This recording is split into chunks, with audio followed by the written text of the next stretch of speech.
मान लो कोई व्यापार में अगर तकलीफ हो,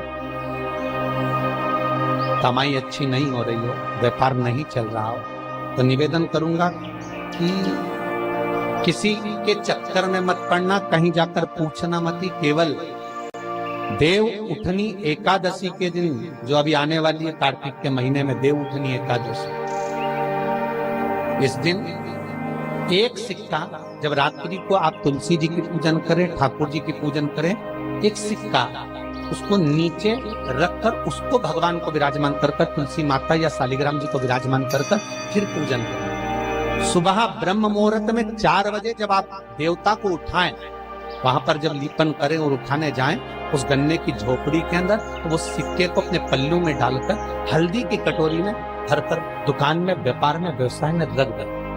अगली एकादशी तक बताना जरूर कि कितना लाभ मिला, कितना कमाया आपने, सूचना जरूर देना हो, बताना जरूर कि कितना प्राप्त हो। क्यों? क्योंकि नारायण जब देव उठनी एकादशी पर उठते हैं, जब मेरे भगवान विष्णु अपना चरण नीचे रखते हैं, तो एक कुबेर और दूसरी स्वयं लक्ष्मी भगवान के चरण को अपने हाथों में झेल लेती है। तो जिस स्थान पर आप देवता को उठा रहे हो, जिस स्थान पर आप भगवान की आराधना कर रहे हो, जिस स्थान पर आप भगवान को जगाने का प्रयास कर रहे हो, वहाँ आप अगर लक्ष्मी को विराजमान कर देंगे तो नारायण का चरण और लक्ष्मी दोनों कुबेर के साथ हमें प्राप्त हो सकते, हमें उसका फल प्राप्त।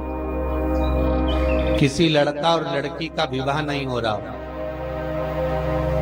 30 साल हो गए, 32 साल हो गए, 34 साल हो गए, लड़का लड़की का विवाह ही नहीं हो रहा, बहुत टेंशन है माता को। कोई मंगली है, कोई मांगलिक है, कंप्लेन रखो, कोई मांगलिक है, कोई मंगल है, संबंध हो ही नहीं रहा, बहुत प्रयास कर। तो अब की बार कार्तिक महात्म को सुने हो आप, एक प्रयास छोटा सा कर देखो, ठीक है?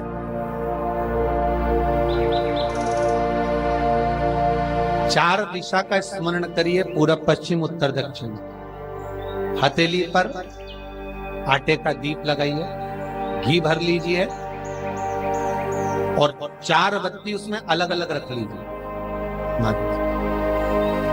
थोड़ा सा पीला चावल हल्दी में कर उसमें डाल दीजिए। जो लड़का और लड़की का विवाह करना उसी के हाथ में देना है। और देव उठनी एकादशी के दिन, जिस दिन देवता उठेंगे, जिस जगह पर तुलसी शालिग्राम का आप पूजन करते हो, गन्ने के नीचे, ईख के नीचे तुलसी का प्यारा रखकर पूजन करते हो, वहां पर भगवान शिव और भगवान नारायण का नाम लेकर उस दिए को दबा दीजिए और वहीं पर हल्दी का तिलक उस लड़का या लड़की का कर दीजिए और उसके हाथ में थोड़ी सी हल्दी लगा दीजिए। महाराज 2.5 महीने 3 महीने तो बहुत हो गए, उस बच्चा और बच्ची का विवाह पक्का हो। महाराज श्रीमद् भागवत कथा कहती है, कार्तिक महात्म कथा है, तुलसी का क्यारा सौभाग्यवती नारियां जब जल का सिंचन कार्तिक महीने में करती है तो उसका सौभाग्यता का आनंद पाती है। तुलसी बता देती है कि आपके घर की दशा क्या है। बार बार जल डालने के बाद भी तुलसी सूख रही है, बार बार आप पूजन कर रहे हैं, पाठ कर रहे हैं, तो भी तुलसी के तल सूख रहे हैं। तुलसी बता देगी कि तुम्हारे घर में तकलीफ आने वाली है, कष्ट आने वाला है, सूख रही है। किसी ने जरूर कुछ ना कुछ ऐसा है कि इसमें घर में तकलीफ आई, तुमने लगाया फिर सूखी, फिर लगाया फिर। तुलसा महारानी बता देती है कि कष्ट है, और जिस गमले की तुलसा ढेर घमोर हो, फलित हो, आनंद में हो, तो उस घर में फिर दुख नहीं आता, समृद्धि खुद बढ़ती चली। मौका मिले तो ज्यादा कहीं से ना लाओ तो गीता प्रेस गोरखपुर की पढ़ लेना, ठीक है? स्कंद पुराण में कार्तिक खंड को उतारना, और कार्तिक खंड को उठाकर पढ़ोगे तो उसमें यहाँ तक लिखा हुआ है कि मान लो अगर किसी नारी का बार बार अवर्षण हो रहा है, संतान तक नहीं हो रही है और बार बार बच्चा पूर्ण नहीं हो पाता, तो यही देव उठनी एकादशी के दिन उसी जहां पर तुलसी और शालिग्राम जी का मंगल विवाह हुआ है, पूजन हुई है, देव उठे, और जब हम भगवान को देव उठाने के समय पर पूजन कर रहे हो तो वहीं का एक बेर, क्योंकि उस समय पर बेर आ जाता छोटा, वो पूजन में रखा था, वही बेर उस बहू की झोली में डालकर उसको वहीं पर बिठाकर खिला दीजिए महाराज। बच्चा कभी अधूरा पैदा नहीं होगा, पूर्ण बच्चा ही पूर्ण, अधूरा नहीं हो सकता, अपंग नहीं हो सकता, कम उम्र का पैदा नहीं हो सकता, पूर्ण उम्र लेकर ही पैदा। शिव पर चढ़ा हुआ बेर शिवरात्रि पर जो चढ़ता, राम जी ने लक्ष्मण जी को जो संजीवनी दी थी, वो संजीवनी थी क्या संजीवनी? जब शबरी मिली, पैर चक्कर राम जी को देती है और राम जी ने एक बेर लक्ष्मण को दे दिया, लक्ष्मण को लगा बताओ ये बेलनी का जूता खाऊंगा, लक्ष्मण ने फेंक दिया। अब लक्ष्मण को शेषनाग, कोई चीज फेंकेंगे तो पास में थोड़ी ना गिरेगी, दूर कोसों दूर जाकर गिर गया वो बेर जहां गिरा उसके पौधा उत्पन्न हो गया। जब शक्ति लग गई लक्ष्मण जी को, अब इसको क्या दिया जाए, तो सुषेण वेद कहते हैं जाओ संजीवनी ले। वही बेर की पत्ती जो लक्ष्मण ने फेंकी थी, वही बेर की पत्ती उठाकर मल कर दी गई। राम जी रोते रोते कह रहे हैं पहले ही खा लेता तो आज जरूरत ही नहीं पड़ती। एकादशी का व्रत कौन कौन देवता करता है? अग्नि पुराण, स्कंद पुराण स्पष्ट कहती है महाराज, भगवान विष्णु से लेकर लक्ष्मी जी ने नारायण से कहा आज एकादशी है, आप व्रत करेंगे? भगवान विष्णु बोले करने को तो कर लूं, मना नहीं, पर दिक्कत इतनी सी है, अगर मैंने एक दिन भी एक निवाला नहीं पाया तो संसार का ना जाने कितना जीव भूखा मर, कितना जीव।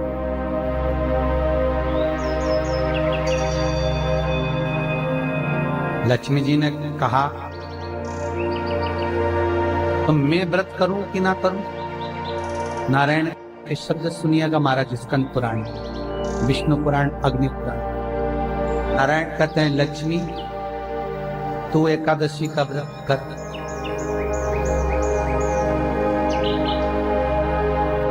मेरे करने से क्या फल होगा? भगवान विष्णु अपनी पटरानी लक्ष्मी से कहते हैं, अपनी धर्मपत्नी से कहते हैं, लक्ष्मी नारायण अगर एक क्षण खाया बिना रह जाए तो पृथ्वी पर अनाज उत्पन्न नहीं होता, जमीन पर जो बीज बोया जाता है वो बंजर हो जाता है। अगर नारायण ना खाए तो अन्न का भाग मिलता नहीं है। संसार का लोग जलचर, थलचर, वायुचर सब भूखे मर जाए। और लक्ष्मी अगर तू एकादशी का व्रत करेगी, अगर नहीं करती है तो जितने माताएं, जितने पुण्यवान जीव एकादशी का व्रत कर रहे हैं घर में तू प्रवेश नहीं करेगी। अगर तूने एकादशी का व्रत करा है और संसार का कोई मानव, चाहे जलचर हो, थलचर हो, वायुचर हो, जीव किसी भी तरह से अगर एकादशी का व्रत कर लिया है तो तू कम से कम उस घर में प्रवेश तो कर दे। इसलिए तेरा एकादशी का व्रत करना है।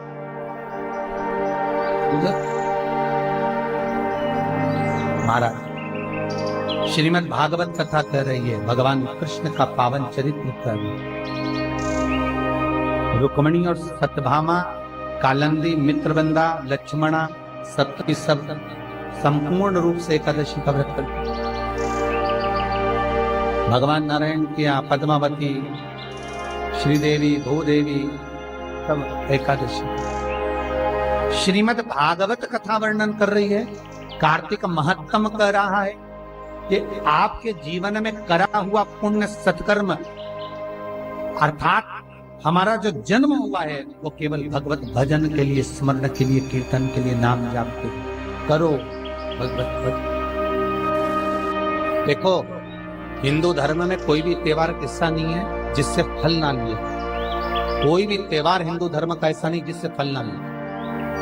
आप एक एक त्योहार का स्मरण कर लीजिए मान, बस आज के जमाने में त्योहार को केवल एक ढोंग बताया जाता। जैसे करवा चौथ का दिन आया तो कई प्रवचन करता, कई लोग जो प्रवचन देते हैं, कई हम लोगों ने भी सुना, कई की क्लिपिंग और व्हाट्सएप पे चलती है। कई लोग उसमें कह देते हैं कि उल्लू एक बार लक्ष्मी जी के पास गया और जाकर कहा हमारी पूजन नहीं होती, तो लक्ष्मी जी ने कह दिया कि करवा चौथ के दिन। ऐसी जो क्लिपिंग और बनती है गलत है।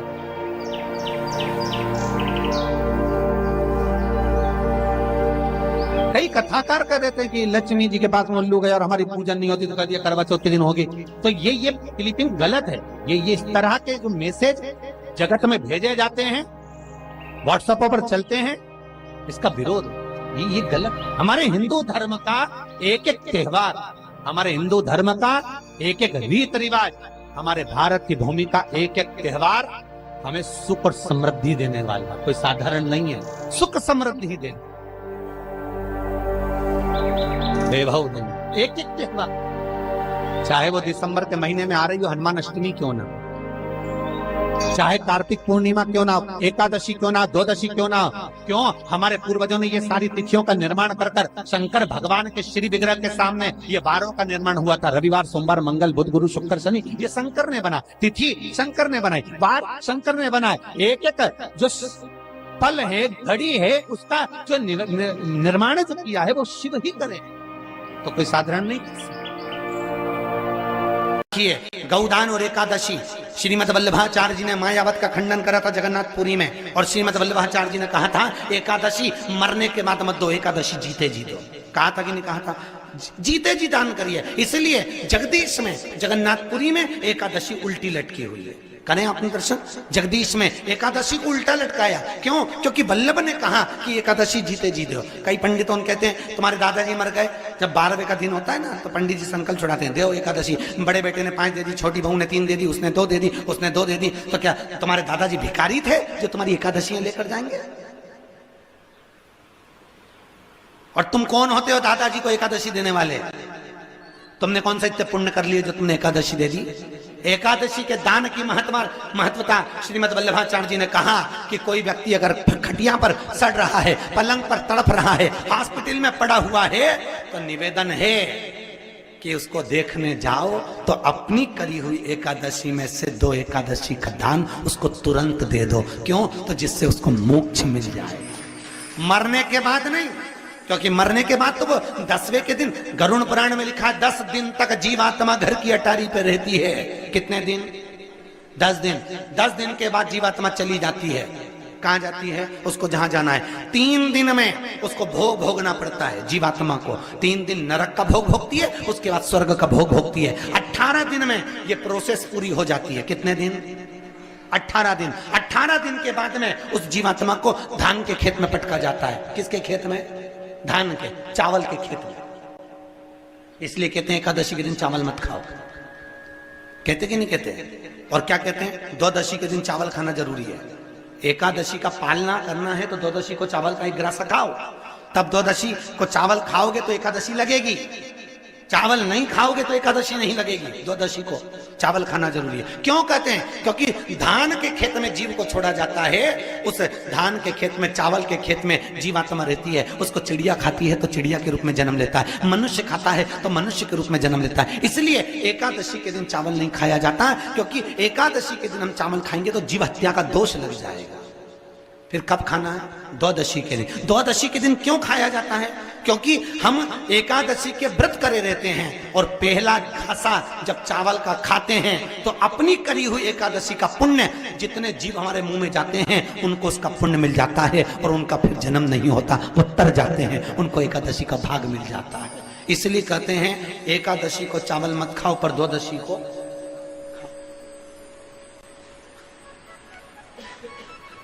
खाइए। 10 दिन तक जीवात्मा है, और आपने एकादशी कब दान दी? बोलो जम के। 12वें के दिन, 13वें के दिन आपने एकादशी का दान दिया, वो मिली उनको? अरे बोलो अच्छे से। आज देवउठनी एकादशी है। संपूर्ण भारत की भूमि पर, संपूर्ण विश्व में आज भगवान कृष्ण शालिग्राम जी भगवान और तुलसा मैया का मंगल विवाह हो रहा है। संपूर्ण विश्व में पूरी भारत की भूमि पर पूरे सनातनी भाई बहन आज शालिग्राम जी के साथ में, लड्डू गोपाल जी के साथ में, भगवान नारायण के साथ में तुलसी जी का मंगल विवाह करेंगे। हम भी चाहते हैं कि आप भी मंगल विवाह करें, पर निवेदन है आप भी भीष्म पितामह जैसे आज भगवान से कह देना, भोलेनाथ मैं भी अपनी बुद्धि रूपी बेटी को तुझे समर्पित कर रहा हूं, इस बेटी को तुम ले। सबसे ज्यादा भटकने वाली है ये बुद्धि, ये चित्त, ये वृत्ति, ये भटकता रहता है।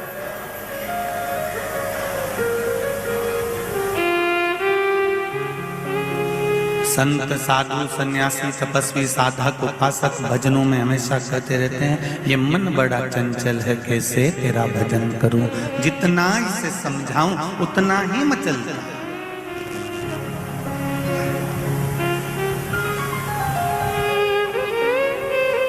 ये बुद्धि इतनी विचित्र है, ये बुद्धि, ये मन, ये चित्त इतना विचित्र है कि ये स्थिर रहता ही नहीं।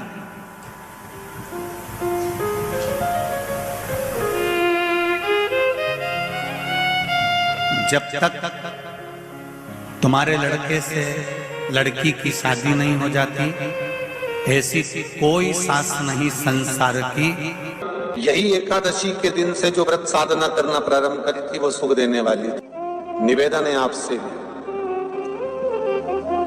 कोई कार्य अटक रहा है, तकलीफ आ रही है, दुख है, लक्ष्मी नहीं आ रही, परेशान हो, 108 बेलपत्र की, जो बेलपत्र होते हैं उसकी, इसको छेद तो करते नहीं है सुई से, बेलपत्र की डंडी को बांधते जाओ 108 बेलपत्र की माला बना लो, और माला बनाकर भगवान शंकर के गले में, शंकर के शिवलिंग को जो चढ़ा देता है उसकी मनोकामना भगवान शंकर पूरी कर देते हैं। अट्ठा एकादशी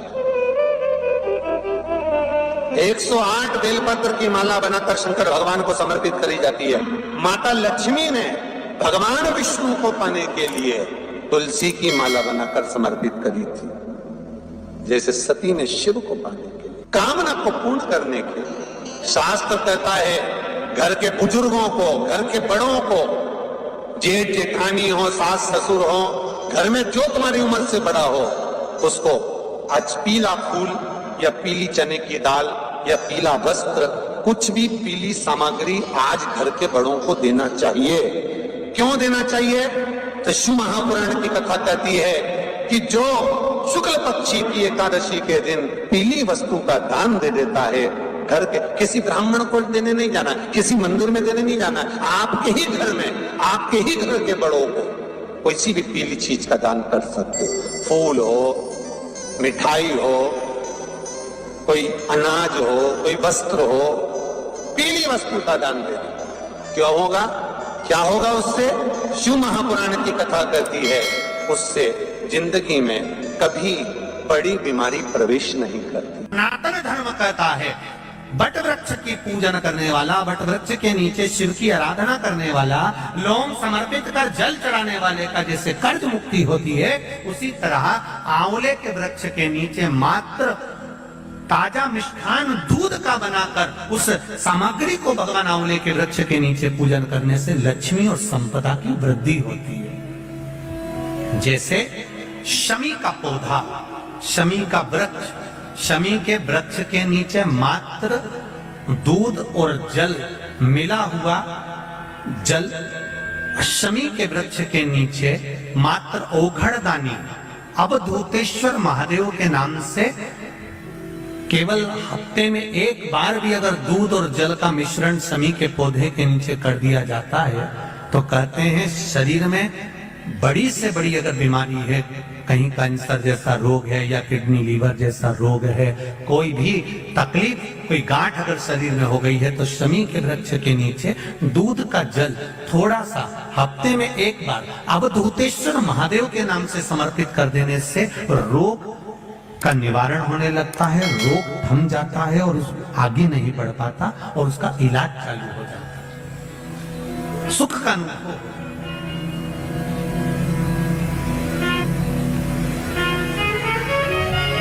बस एक बात का स्मरण रहे आप, आंवले के वृक्ष के नीचे अगर कोई भोग लगाया गया है पा सकते हैं, पीपल के वृक्ष के नीचे कोई भोग लगाया है पा सकते हैं, बट वृक्ष के नीचे कोई भोग लगाया गया है पा सकते हैं।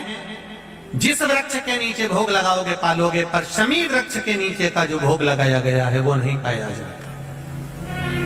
शमी वृक्ष का जो प्रसाद है वो आपको वहीं छोड़ना पड़ता है। शमी वृक्ष का प्रसाद वहीं छोड़, खाली ना जाता कोई खाली